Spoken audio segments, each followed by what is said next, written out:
त्या दिवसापासून मला जे जे काही वाटत गेलं ते सगळं अतर्क्य होतं. माझं मलाच आश्चर्य वाटत होतं की मी अशी का वागत होते. मला कुणाशीही एक शब्दही बोलावासा वाटेना झाला. नेहमीच माझ्या डोळ्यापुढे तेजस्वी वलय फिरू लागली. एकसारखी मी त्या दुर्वास ऋषींच्या पर्णकुटीत जाऊन उगाच बसू लागले. वाड्यातील दास-दासींनी माझ्या वागण्याचं कोडं पडलं. ती सगळी माझ्यासमोर येऊन अनेक प्रकारांनी माझं मन रमविण्याचा प्रयत्न करू लागली. पण माझं मन नेहमी आकाशात उंच भराऱ्या मारू लागलं. उगाच बाहेर प्रकाशात बसावं असं वाटू लागलं. नेहमीच मी सौंदावर उभी राहून सूर्यदेवाकडे पाहू लागले. ते डोक्यावरून मागं येत. त्यांच्या तप्त किरणांनी माझी पाठ खरपूस तापल्याशिवाय मला तिथून उठवत नसे. रोज 3-3 घटका हा कार्यक्रम सुरू झाला. रात्री मी माझ्या महालातून आकाशात पाहे. आकाशात असंख्य तारका लुकलुकत असत. मला त्या तारकांची फुलं खुडावी असं वाटे. जे जे प्रकाशमान होतं त्या त्या सर्वांची मला अनावर ओढ लागली. माझं अंग सोनेरी दिसू लागलं. बरेच दिवस मनाच्या या विचित्र अवस्थेत गेले. माझ्या सर्वांगात आमूलाग्र बदल पडत होता. एकदा मी अशीच कक्षातून फिरत होते. कुणीतरी दासीनं आणून दिलेलं सुवर्ण चंपकाचं फूल हुंगत होते. इतक्यात धात्री आली. तिच्याशी काहीतरी बोलताना ते फूल माझ्या हातातून सुटून खाली पडलं. ते उचलण्यासाठी मी खाली वाकले. माझं सर्वांग जड झालं आहे असं मला वाटलं. कसं तरी ते फूल मी वर उचललं आणि परत हुंगू लागले. धात्री माझ्याकडे विचित्र दृष्टीनं पाहत होती. तिच्या वृद्धत्वानं आधीच आठ्यांनी जाळीदार झालेल्या कपाळावर आणखी एक जादा आठी उठली. आपल्या तीक्ष्ण अनुभवी डोळ्यांनी ती माझं सगळं शरीर चाचपते आहे असं मला वाटू लागलं. आपल्या भुवयांची जीर्ण कातडं उंचावत ती म्हणाली, राजकुमारी, माझं वय मला धोका देणार नाही. मी एक प्रश्न विचारू का? धात्री, आजपर्यंत प्रश्नासाठी तू माझ्याकडं कधी अनुज्ञा मागितली आहेस का? मी तिला उलट विचारलं. नाही, पण राजकुमारी, हा प्रश्न तुम्हाला कधीच आवडणार नाही. या म्हातारीला वेड लागलं आहे. तिच्या पाठीवर आसुडाचे फटके मारून हिला विंध्याच्या अरण्यात सोडा अशी आज्ञा सोडाल तुम्ही. धात्री, तू वाड्यावरची सर्वात वृद्ध आणि सर्वात प्रामाणिक दासी आहेस. हे मी विसरले नाही अजून. विचार, तुला काय विचारायचं असेल ते स्पष्टपणे. परत एकदा तिची वृद्ध दृष्टी माझ्या सर्वांगावरून फिरली. थरथरत्या मानेनं तिनं विचारलं, राजकुमारी, तुम्ही माता होणार आहे. धात्री, कुणासमोर तू बोलती आहेस याची जाणीव आहे काय तुला? मी मोठ्यानं किंचाळले, अंगावर वळवळता सर्प पडल्यासारखी. राजकुमारी, माझी केस पिकले आहेत. या वाड्यातील 3 राजपिढ्या मी बघितल्या आहेत. आपलं शरीर समोरच्या दर्पणात नीट पारखून बघा. आपली मान जास्तच हलवीत ती कक्षाबाहेर जाऊ लागली. माता, त्या 2 अक्षरांच्या मुष्टियोद्ध्यांनी माझ्या मनाला निर्दयपणे बुकलायला सुरुवात केली. सगळा कक्ष माझ्या भोवती गरगर फिरतो आहे असं मला वाटू लागलं. धरतीनं दुभंगून मला पोटात घेतलं असतं तर बरं झालं असतं. माझं मन त्या भुयारातल्या पोकळीसारखं देहाच्या भिंतीवर थडाथड आपटू लागलं. असह्यपणे मी माता होणार होते. कौमार्यावस्थात माता. मातृत्व हा स्त्रीला मिळणारा सर्वात श्रेष्ठ वर आहे. पण मला मिळणारा हा वर शापासारखा नव्हता काय? दुर्वास ऋषींचे ते उद्गार माझ्या कानात घुमू लागले. तू वीरांची जननी होशील. त्यांच्या मंत्राचे तुटक शब्द कानात निनादू लागले. ओम हिरण्ये पात्रेण. क्षणात माझ्या मनाच्या घुमटात बाबांचे ते शब्द घुमू लागले. वीरांनी विजयाच्या धुंदीत जगावं आणि वीर कन्यांनी शीलासाठी मरावं. शील, स्त्रियांचं अमोल लेणं. शील म्हणजे आर्य स्त्रीचा श्वासोच्छ्वास. मध्येच उद्यानातलं ते चंडोल पक्ष्यांचं पिल्लू आपली चोच वासून ओरडू लागलं, चिर चिर. क्षणात मथुरेतून आणून मला इथं सोडून जाताना तातांनी काढलेल्या उद्गारांचे पडसाद शतगुणित होऊन माझ्या डोळ्यांपुढं फेर धरून नाचू लागले. तू एका क्षत्रिय राजाची मुलगी आहेस, हे कधीच विसरू नकोस. क्षत्रिय कन्या. शील शब्दांचा मुसळधार पाऊस पडू लागला. स्वरांचे नाद सुरू झाले. शील, क्षत्रिय कन्या. कानावर हात ठेवून मी डोळे मिटून मोठ्यांदा ओरडले, धात्री, थांब. ती परतली. माझ्यासमोर ती उभी राहताच मी तिला डोळे मिटूनच सांगितलं, धात्री, मी राजकुमारी कुंती तुला सांगते आहे, जगातलं सगळ्यात दाहक विष जे असेल ते संध्याकाळच्या आत माझ्या हातात पडलं पाहिजे. माझ्यासाठी अन्य दुसरा कोणताही सुरक्षित मार्ग नव्हता. राजकुमारी, तिचा आवाज विणेच्या तुटल्या तारेसारखा थरथरला. जा, ही राजकुमारीची आज्ञा आहे, मी कठोरपणे सांगितलं. पण धात्री दासीनं आज्ञा पाळायची असते, उपदेश करायचा नसतो. जा. खाली मान घालून ती कक्षाबाहेर निघून गेली. त्यानंतर धात्री माझ्या कक्षात कधी आलीच नाही. आपल्या राजकुमारीला विष आणून देण्याचं धैर्य तिच्या म्हाताऱ्या काळजात नव्हतं. मी तिला अनेक निरोप पाठविले, पण तिनं कामाच्या नावावर ते उडवून लावले. काळ गेल्या प्रत्येक पळाला सहस्र जीवांनी चाटत खायला येतो आहे असं वाटत होतं. कक्षाबाहेर पडणं मी सोडून दिलं होतं.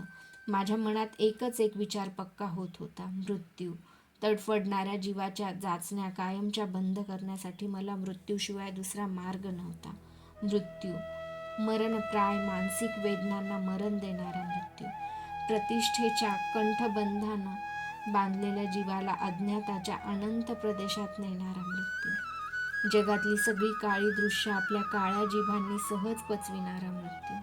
मनाच्या असल्या कोंदटलेल्या अवस्थेत मृत्यूशिवाय अन्य दुसरा कोणताच आश्रय असणार. कारण राजकुमारी कुंतीला सगळेजण मान देत होते, तिचा प्रत्येक शब्द झेलत होते. पण उद्या माता झालेल्या कुंतीला त्यांनी काय म्हटलं असतं? उलटा म्हणून ते तिच्या तोंडावर थुंकले असते. दगडांनी ठेचून त्यांनी तिची नगरातून धिंड काढली असती.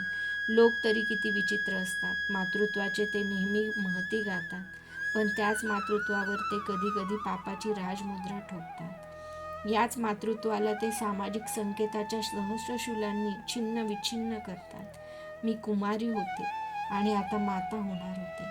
समाजानं त्या मातृत्वाचं कसं स्वागत केलं असतं? मला मंत्रापासून पुत्रप्राप्ती झाली आहे हे धडधडीत सत्य त्यांना कधीतरी पटलं असतं काय? प्रत्यक्ष दुर्वासांनी येऊन नगराच्या चौकात उभं राहून कंठरवाण सांगितलं असतं तरी ते कुणालाही पटलं नसतं. कशाला आले होते दुर्वास या नगरात? काय मिळवलं त्यांनी माझ्या जीवनाशी हे असं महाभयानक द्यूत खेळून? त्यांच्या त्या भयानक प्रयोगात माझा काय संबंध होता? पण असं म्हणून तरी माझी सुटका आता कुठं होणार होती? जगात सगळ्याच गोष्टीत सुसंगती कुठं असते? निरपराधी माणसांना दुसऱ्या कुणाच्या तरी अपराधाचं प्रायश्चित भोगावं लागतंच नाही काय? मी त्यापैकीच एक नव्हते काय? प्रश्नांच्या असंख्य साळुंक्या माझ्या मेंदूच्या घायाळ नागिनीला टोचत होत्या. ती असह्यपणे कळवळून फुटकार टाकत होती, मृत्यू, मृत्यू. मी ताडकन उठले आणि जोरात एक टाळी वाजविली. एक दासी तत्परतेने आत आली. तिला मी सांगितलं, अशीच जा आणि नगरातून राजवैद्यांना बोलवून आण, जसे असतील तसे. ती निघून गेली. अर्ध्या घटकेतच राजवैद्य माझ्या कक्षात प्रविष्ट झाले. वाकून अभिवादन करून ते म्हणाले, राजकुमारी, काय आज्ञा आहे? वैद्यराज, दुर्वास ऋषींच्या यज्ञाची सांगता करायची आहे. त्यासाठी जगातील सगळ्यात प्रभावी विष हवी म्हणून वापरायचं आहे. या दासीबरोबर ते ताबडतोब लावून द्या. दुर्वास ऋषी म्हणताच वैद्यराज अगोदर गप्प बसले. त्यांनी पुढं काहीच प्रश्न विचारला नाही, कारण दुर्वास ऋषी कोणतीही दुर्मिळ वस्तू केव्हाही मागत असत हे त्यांना माहीत होतं. जशी आज्ञा म्हणत ते कक्षाबाहेर निघून गेले. थोड्या वेळातच ती दासी कुपीतून विष घेऊन आली. मी सुटकेचा निश्वास टाकला. आता मला कुणाच्याही हृदय जाळणाऱ्या कुत्सित दृष्टीला तोंड द्यावं लागणार नव्हतं. मी कुपी जपून एका कवनाड्यात ठेवली. माझ्या मरणप्राय यातनांचा अंत त्या कुपीत होणार होता. त्या रात्री सगळीकडे सामसूम होताच मी मंचकावरून हळूच उठले. कोनाड्यातील ती विषाची कुपी हातात घेतली. मथुरेतल्या बाबांचं स्मरण करून मी त्यांना वंदन केलं आणि डोळे मिटून पुटपुटले, बाबा, तुमची पृथा एका क्षत्रिय राजाची कन्या आहे हे कधीच विसरणार नाही. माझा हा निर्णय तुम्हाला खात्रीनं आवडेल. नंतर भोजपुरातील बाबांना आठवून त्यांनाही नमस्कार करून मी म्हणाले, क्षत्रिय कन्यांनी शीलासाठी मरावं हे सत्य मी आज सिद्ध करते आहे. बाबा, मला आशीर्वाद आणि धैर्य द्या. क्षणभर मी डोळे उघडले. सगळीकडे निशब्द शांतता होती. थोड्याच वेळात मीही अशीच शांत होणार होते. हे निर्दयी तरी हवं हवं वाटणारं जग आपणाला परत पाहायला मिळणार नाही म्हणून क्षणभर माझं मन भरून गेलं, थरकलं. पण मी त्याला आवरलं. आईचं स्मरण करून मी म्हणाले, आई, तुझ्या पृथेचा जन्म लक्ष लक्ष दुःख सहन करण्यासाठीच आहे का गं? आज या दुःखाचा अंत होणार आहे, मला आशीर्वाद दे.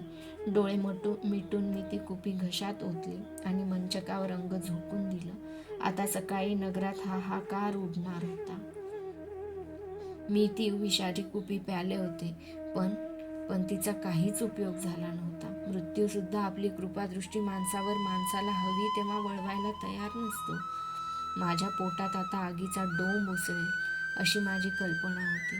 पण नुसतं घशात चुरचुरण्यापेक्षा मला काहीच वाटलं नाही. अर्धा घटका मी मंचावर पडून होते, पण मला काहीच झालं नव्हतं. अत्यंतिक मानसिक त्रासानं झापड मात्र येत होती. मी ताडकन उठून बसले. भीतीनं माझं अंग शहारलं. मी कोण होते? विषानंही न मरणारी, एकदम धावेसारखी तापणारी. शंकांनी मन गारठून गेलं. जीवन मला असह्य झालं होतं. मरण मला अशक्य होतं. विषाचाही माझ्या शरीरावर परिणाम होत नव्हता. मी कोण होते? द्वार उघडून मी कक्षाबाहेर आले. दासींच्या दालनात शिरले. तिथं अनेक दासी झोपल्या होत्या. एका कोपऱ्यात धात्री ही अंगाची मुटकुळी वळवून पडली होती. मी तिला गदागदा हलवून जागं केलं. मला पाहताच ती दचकली. तिला हाताला धरून तशीच ओढत मी माझ्या कक्षात आणलं. कुणाच्या तरी साह्याची मला अत्यंत गरज होती. कक्षात येताच मी झालेल्या सर्व घटना तिला सांगितल्या. तिचे खांदे गदागदा हलवून कळवळून विचारलं, धात्री, तूच सांग आता, मी कुठं जाऊ, काय करू? मी मरू शकत नाही या अवस्थेत. जगण्याचा मला कोणताच अधिकार नाही. माझ्या पाठीवर आपला खरभरीत हात प्रेमानं फिरवीत ती म्हणाली, राजकुमारी, धीर धरा. या कक्षाबाहेर मात्र आतासारखं पुन्हा कधीच येऊ नका. तुम्हाला या स्थितीत कोणीच बघता कामा नये. तेव्हापासून धात्री माझ्याच कक्षात राहू लागली. मी कुणाला म्हणून कक्षात घेत नसे. दिवसामागून दिवस जात होते. पौर्णिमेच्या चंद्रासारखं माझं शरीर कणाकणांनी फुलत होतं. मन मात्र ग्रहणाच्या चंद्रासारखं चिंतेनं ग्रासलं होतं. एक एक दिवस मला एक एक युगासारखा वाटत होता. नुकताच शरद ऋतू संपला असूनही एका रात्रीत एकदम आकाश भरून आलं. वादळी आवर्त चोहोबाजूंनी घोंगावत राजवाड्यावर आदळू लागले. मुसळधार सरींवर सरी कोसळू लागल्या. मध्यरात्री एकदम माझ्या पोटात दुखू लागलं. मंचकावर मी असह्य वेदनांनी तळमळू लागले. परांच्या उशांचा चुरकळून चोळामोळा होऊ लागला. वेदनाच्या असंख्य सुयांनी माझ्या शरीराच्या वस्त्रांचे टोक उसवले जाऊ लागले. वेदनांच्या असंख्य सुयांनी माझ्या शरीराच्या वस्त्रांचे टोक उसवले जाऊ लागले. धात्रीच्या वृद्ध डोळ्यातही भीतीची भयान छटा पसरली. बाहेर विजांचा कडकडाट आणि वाऱ्यांचा घोंगाट चाललाच होता. प्रसूतीच्या असह्य यातनांनी मी कण्हत होते. एका घटकेनंतर एका चिमण्या जीवाचं ओरडणं सुरू झालं. त्या वाड्यात 5 तपानंतर हे रडणं ऐकू येत होतं. मात्र बाहेरच्या कडकडाटात ते कुणालाही ऐकू जात नव्हतं. मी माता झाले. मातृत्व, स्त्रीचा सर्वात श्रेष्ठ अलंकार. प्रसूती वेदनेच्या मुशीतून तापून निघालेलं सोनं. निसर्गाचं सगळ्यात मंगल प्रकटीकरण. मी डोळ्यात जीव आणून त्या चिमण्याकडं पाहिलं. आनंदाची मोरपिसं माझ्या मनावर आपली हळूवार बोटं फिरवू लागली. किती देखणं होतं त्याचं रुपणं, उगवत्या सूर्यासारखं. मला पाहताच त्यानं आपलं रडणं थांबविलं. इवल्याशा डोळ्यांनी ते माझ्याकडे टिक टिक पाहू लागलं. त्याच्या कानात निळसर तांबळसर प्रकाश फेकणारी 2 मांसल कुंडलं होती. कुतूहलानं मी ती चाचपून पाहिली. जास्वंदीच्या लाल चुटूक कळ्यांसारखी दिसत होती ती. त्यांचं लुसलुशीत गोंडस अंग सोनेरी रंगाचं होतं. केसांची दाट कुरळी सोनेरी झुलप वाऱ्याच्या जुळकीबरोबर हलत होती. कुंभासारख्या गोल मुखाभोवती तेजाची आभा होती. आपल्या उजव्या पायाचा अंगठा ते चोखत होतं. निळे निळे बिटके डोळे किलबिल करीत पुन्हा पुन्हा माझ्याकडं पाहत होते. मध्येच एक वाऱ्याची झुळूक आली. त्याबरोबर ते खुदकन हसलं. त्याचं जावळ हललं. गालावर एक गोड खळी पडली. ती पाहताच मी राजकुमारी आहे, हे एक क्षत्रिय कन्या आहे, माझं हे कौमार्यातलं बालक आहे, हे सार मी विसरून गेले. धात्रीच्या हातातून मी त्याला ओढून घेतलं आवेगानं आणि त्याचे पटापट मुके घेतले. माझा स्पर्श होताच ते मला बिलगलं. माझ्या अंगावर धन्यतेचे रोमांच उभे राहिले. मातृत्व ही स्त्रीची मुक्ती असते असं क्षणभर वाटलं. त्याच्या मांसल स्पर्शानं मला पान्हा फुटला. त्याला पाजावं म्हणून मी मांडीवर घेतलं. पदराखाली त्याला झाकताच धात्रीनं माझा हात धरला. ती दबक्या आवाजात माझ्या कानात म्हणाली, राजकुमारी, वेळ थोडा आहे. हा विजांचा कडकडाट चालू आहे. तोपर्यंतच आपण बाहेर पडलं पाहिजे. कुठं आणि कशाला? मी घाबरून विचारलं. याला घेऊन तुम्हाला कधीच जगता येणार नाही म्हणून काय करायचं? याला तुम्ही टाकलं पाहिजे. काय म्हणतेस तू धात्री? एका मातेला आपल्या नुकत्याच जन्मलेल्या मुलाचा त्याग करायला सांगते आहेस तू? अगं, त्याच्याकडे पहा, या निष्पाप जीवानं कोणता अपराध केला आहे. राजकुमारी, मला हे सगळं पटतंय, पण नगरातल्या लोकांना तुम्ही हे पटवून द्याल काय? नाही धात्री, मी प्राण गेला तरी याला सोडणार नाही. मी कुणाची राजकुमारी नाही, कुणाची कन्या नाही. मी माझ्या या छकुल्याची माता आहे. मी केवळ माता आहे. राजकुमारी, पुत्रजन्माच्या आनंदातिशयानं भारावून जाऊ नका. उद्या महाराजांना हे कळलं तर काय होईल? मला सांगवत नाही. कदाचित काय? ते तुम्हाला वाड्याबाहेर घालवतील. लोक तुम्हाला कुलटा कलंकिनी म्हणून बोचून खातील. मथुरेचं द्वार सुद्धा तुमच्यासाठी कधीही उघडलं जाणार नाही.